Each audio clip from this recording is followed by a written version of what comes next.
दोस्तों, हमारे देश में ज़्यादातर माता पिता बच्चों के जन्म के साथ ही उनकी एजुकेशन को लेकर सोचना शुरू कर देते हैं और अपने बच्चों के बड़े होने पर उन्हें एक अच्छे से कॉलेज में एजुकेशन दिलवाना चाहते हैं। हालांकि इसे लेकर पेरेंट्स के सामने फाइनेंशियल प्रॉब्लम्स भी आती हैं। 12th तक की एजुकेशन में तो फिर भी कोई खास समस्या नहीं आती, लेकिन 12th के बाद एकदम से बच्चे की पढ़ाई को लेकर एक्सपेंस बहुत ज़्यादा बढ़ जाता है और उस समय पेरेंट्स के सामने फाइनेंशियल प्रॉब्लम्स आती है। आपके बच्चे की पढ़ाई के लिए आपको किसी फाइनेंशियल प्रॉब्लम का सामना ना करना पड़े, इसके लिए आपको समय रहते कुछ बातों का एनालिसिस करने की ज़रूरत होती है।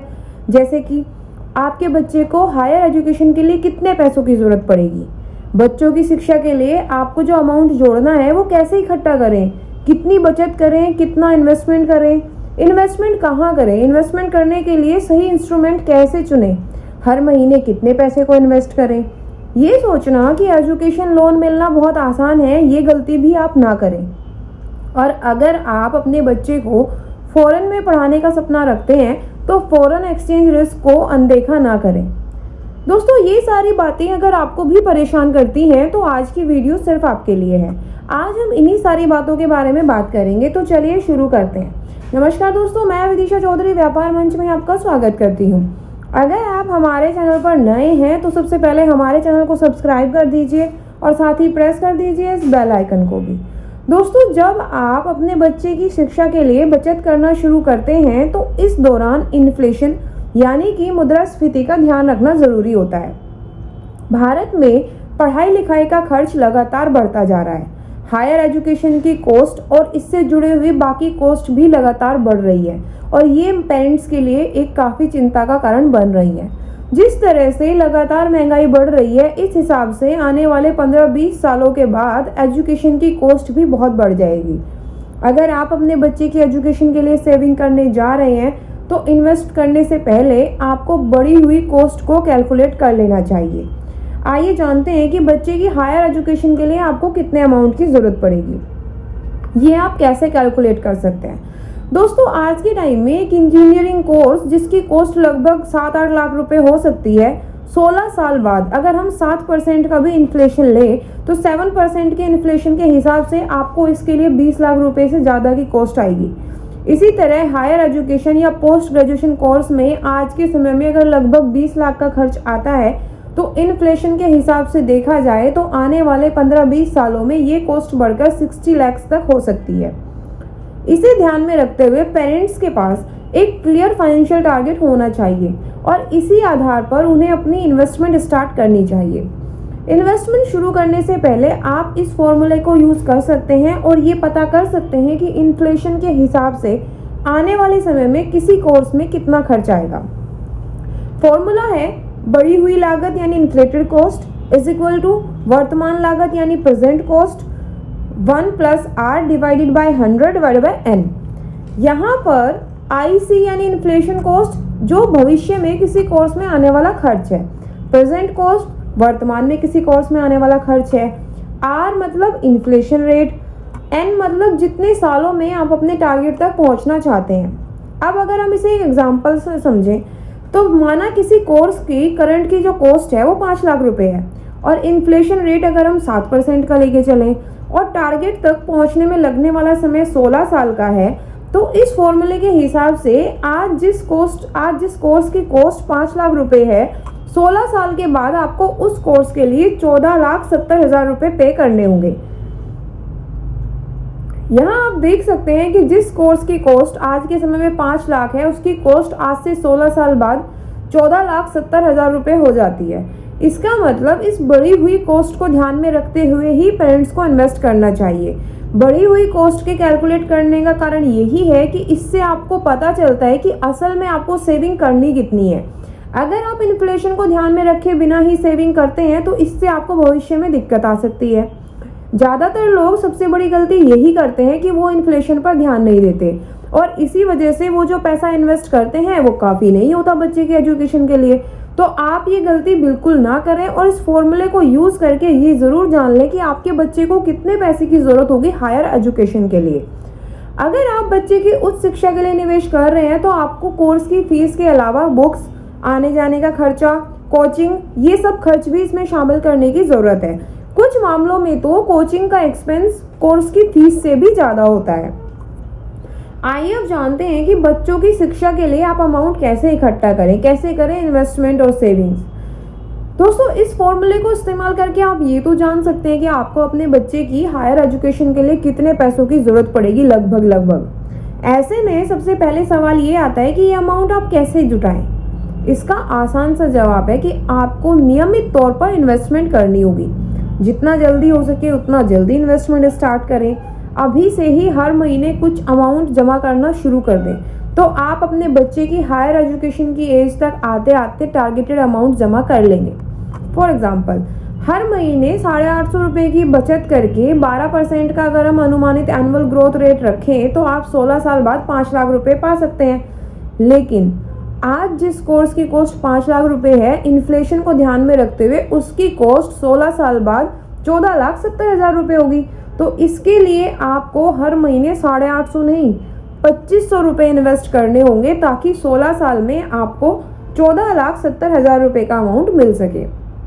इसी तरीके से 15 साल बाद 1 करोड़ रुपए लेने के लिए 12% की ग्रोथ रेट के हिसाब से आपको हर महीने 20,000 रुपये का इन्वेस्टमेंट करना होगा।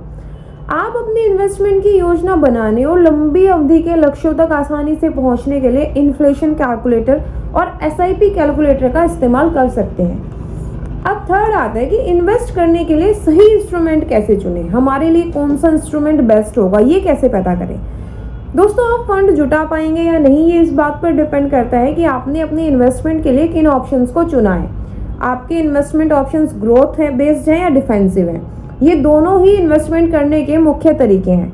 आमतौर पर निवेश की लंबी अवधि के लिए फाइनेंशियल एडवाइजर्स ग्रोथ ऑप्शन में इन्वेस्ट करने की सलाह देते हैं। इनमें शेयर्स, इक्विटी, म्यूचुअल फंड और इस जैसे ही विकल्प शामिल हैं। फिक्स डिपॉजिट, PPF या EPF जैसे इन्वेस्टमेंट ऑप्शंस डिफेंसिव कहे जाते हैं। इनमें आपका पैसा तो सेफ रहता है, लेकिन आपको मनमाफिक रिटर्न नहीं मिल पाता। कई बार तो इन्वेस्टमेंट के इन ऑप्शन से आपको महंगाई की कंपैरिजन में भी कम रिटर्न मिलता है। अगर आप डिफेंसिव ऑप्शन को सेलेक्ट करते हैं तो आपको ज़्यादा पैसा इन्वेस्ट करना होगा।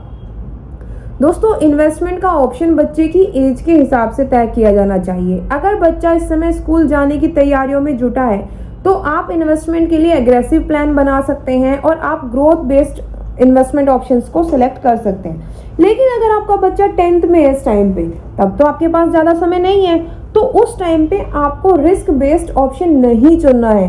उस टाइम पर आपको सेफ इन्वेस्टमेंट ऑप्शंस की तरफ जाना चाहिए और ये ध्यान में रखना चाहिए कि कैसे कौन से ऐसे इंस्ट्रूमेंट्स हैं जिनका एग्जिट ऑप्शन ईजी है, जिनको आप कैश में इजीली कन्वर्ट कर सकते हैं। नेक्स्ट आता है ये सोचना कि हर महीने आपको कितने पैसे की ज़रूरत होगी, कितना पैसा आपको इन्वेस्ट करना होगा। दोस्तों, अगर आप इक्विटी ओरिएंटेड इंस्ट्रूमेंट सेलेक्ट करते हैं तो आपको 12% की निश्चित रिटर्न की उम्मीद रखते हुए आप अपनी इन्वेस्टमेंट प्लान कर सकते हैं। ऑन एन एवरेज बेसिस 12% का रिटर्न आपको मिल ही जाता है। दूसरे ऑप्शंस में आपको अपने लक्ष्य तक पहुंचने के लिए हर महीने थोड़ी और ज़्यादा अमाउंट को इन्वेस्ट करना पड़ेगा। अगर आप लास्ट ऑप्शन के रूप में केवल डेट इंस्ट्रूमेंट को चुनते हैं तो आपको अपना लक्ष्य हासिल करने के लिए कुछ और ज़्यादा अमाउंट को इन्वेस्ट करना होगा। अपने टारगेट को ध्यान में रखकर आप सेलेक्ट कर सकते हैं कि आपको कितना अमाउंट इन्वेस्ट करना है और किस ऑप्शन में इन्वेस्ट करना है। अब नेक्स्ट आता है कि बहुत से लोग ये सोचते हैं मैं अभी से पैसा क्यों सेव करूं, मैं जब मेरे बच्चे को एजुकेशन लेनी होगी तो I will take education loan ले लूँगा। ये सोचना कि एजुकेशन लोन मिलना बहुत आसान है, ये गलती आप बिल्कुल ना करें। दोस्तों, ऐसा भी हो सकता है कि आपने जो पैसा जमा किया है, जो आपका कॉलेज फंड है, वो कम पड़ जाए, तब आप एक एजुकेशन लोन लेकर इस कमी को पूरा कर सकते हैं। अपने बच्चों की पढ़ाई के लिए पैसों का इंतजाम करते समय अपने रिटायरमेंट से संबंधित ज़रूरतों को भी अनदेखा ना करें, उसके लिए भी इन्वेस्टमेंट करते रहें। इसके अलावा एजुकेशन लोन लेने का एक बेनिफिट ये भी है कि इससे आपके बच्चे में फाइनेंशियल जिम्मेदारी की भावना पैदा होती है जब वो काम करने लगेगा, क्योंकि उस समय उसको कर्ज को चुकाने का भार उसी के ऊपर होगा, तो वो एक फाइनेंशियल जिम्मेदारी की भावना को पैदा करता है। लेकिन एजुकेशन लोन देने के लिए बैंक्स के कुछ सख्त पैरामीटर होते हैं। ये कई चीज़ों पर निर्भर करता है, जैसे आपकी इनकम, जिस कोलेट्रल को आप गिरवी रखने के लिए तैयार है वो, एजुकेशनल इंस्टीट्यूट और उस कोर्स से जॉब मिलने के चांसेस जो आपका बच्चा करना चाहता है। हर एक कोर्स के लिए फाइनेंस अवेलेबल नहीं होता है, जिसकी वजह से कई बार कुछ सिचुएशंस ऐसी भी हो सकती हैं कि आपको एजुकेशन का पूरा खर्च खुद उठाना पड़े। आपके पास बच्चे की एजुकेशन के लिए एक अच्छा कॉर्पस होना चाहिए, ताकि अगर बैंक द्वारा आपकी लोन एप्लीकेशन रिजेक्ट हो जाती है तो इसकी वजह से आपके बच्चे का सपना अधूरा ना रह जाए। नेक्स्ट आता है फॉरेन एक्सचेंज रिस्क। दोस्तों, अगर आप अपने बच्चे को फॉरेन में पढ़ाने का सपना रखते हैं तो फॉरेन एक्सचेंज रिस्क को अनदेखा ना करें। भारत में ऐसी बहुत सारी यूनिवर्सिटीज़ और इंस्टीट्यूशंस हैं जो फॉरेन टाई अप ऑफर करते हैं और एक स्टूडेंट को ओवरसीज कैंपस में 1 या 2 सेमेस्टर ऑफर करते हैं। यदि फॉरेक्स रेट आपके अगेंस्ट जाता है तो ये आपके लिए और ज़्यादा महंगा साबित हो सकता है। इसीलिए फॉरेन एक्सचेंज रिस्क से निपटने के लिए आप यूएस फॉक्स्ड इक्विटी फंड्स के माध्यम से ओवरसीज इन्वेस्टमेंट के लिए कुछ पैसे एलोकेट कर सकते हैं। तो दोस्तों, इस तरीके से आप अपने बच्चे की हायर एजुकेशन के लिए एक अच्छा खासा फंड तैयार कर सकते हैं, जिससे कि बच्चे की एजुकेशन के समय जब आपको पैसों की ज़रूरत हो तो आपको पैसे जुटाने में किसी भी तरह की कोई प्रॉब्लम फेस ना करनी पड़े। अपने बच्चे की हायर एजुकेशन के लिए फंड तैयार करते समय ग्रोथ पर नज़र रखें, नियमित रूप से अपने इन्वेस्टमेंट की समीक्षा भी करें और टारगेटेड रिजल्ट पाने के लिए आप अपनी करंट इनकम और अपने इन्वेस्टमेंट पर रिटर्न की दरों के हिसाब से इसमें आप बदलाव कर सकते हैं। तो दोस्तों, इस तरह उम्मीद करते हैं कि आप अपने बच्चे की हायर एजुकेशन के लिए एक अच्छा खासा कॉर्पस तैयार कर पाएंगे और आज की जानकारी आपके लिए यूज़फुल ज़रूर रही होगी। तो इस वीडियो को ज़्यादा से ज़्यादा लाइक कर दीजिए, अपने दोस्तों के साथ भी ज़रूर शेयर कर दीजिए। एंड हाँ, अगर आपने अभी तक हमारे चैनल को सब्सक्राइब नहीं किया है तो जल्दी से सब्सक्राइब कर दीजिए। Thank you.